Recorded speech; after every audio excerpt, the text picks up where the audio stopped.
আজ কি এমন ছিল ট্যাংরা মাছগুলির মধ্যে যে সবাই নিজের হাতেই বেছে বেছে নিয়ে নিচ্ছিল।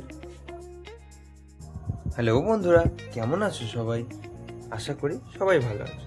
প্রতিদিনের মতো আজকে এসেই প্রথমে বড় বড় রুই মাছগুলোকে বের করে নিয়েছিলাম, কারণ আজকে ছিল রবিবার। আমি আজকে তাই কিছু ভালো ভালো মাছ নিয়ে এসেছি, যেমন বড় বড় রুই মাছ, চিংড়ি মাছ, একদম ফ্রেশ এবং সুন্দর সুন্দর পাবদা মাছ, এবং আজকের স্পেশাল মাছ ছিল গরমের কালেও ভোলা মাছ, আর ছিল একদম সুন্দর সুন্দর ট্যাংরা মাছ। দেখতেই পাচ্ছ বন্ধুরা, আমি কলা পাতাটাও পেতে নিয়েছি। এবার ট্যাংরা মাছগুলিকেও আস্তে আস্তে ঢেলে নিলাম। আমি তারপরে আমার বডিটাকে আস্তে আস্তে শান দিতে শুরু করলাম। তারপরেই শান দিতে দিতে একজন কাস্টমার চলে এলেন এবং বললেন তিনি কিছুটা ট্যাংরা মাছ দেবেন। তিনি নিজের হাতেই বাছতে শুরু করলেন। ওনার ট্যাংরা মাছটি আমি ঝটপট করে কাটতে শুরু করলাম।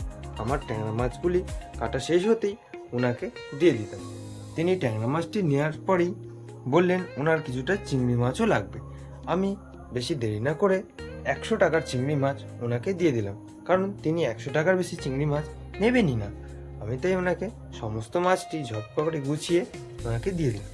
তারপরে রোজকার মতো একটি বড় রুই মাছকে নিয়ে হাফ হাফ করে কেটে রাখলাম, কারণ কিছু মানুষ হাফ হাফ রুই মাছই নিয়ে যান, সবাই বড় মাছ নেয় না।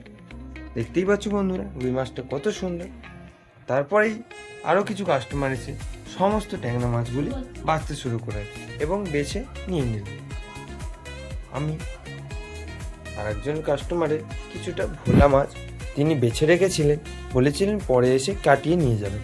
আমি সেই ভোলা মাছগুলি চটপট করে কাটতে শুরু করলাম এবং কেটে দিয়ে দিলাম। এবং তারপরে এলেন একজন কাস্টমার, একজন বয়স্ক দাদু। তিনি বললেন ওনার একটি গোটা রুই মাছ লাগবে। আমি ঝটপট করে একটি গোটা রুই মাছ পিস করতে শুরু করলাম। আমি গোটা রুই মাছটি একদম সুন্দর সুন্দর করে কেটে ওনাকে দিয়ে দিলাম।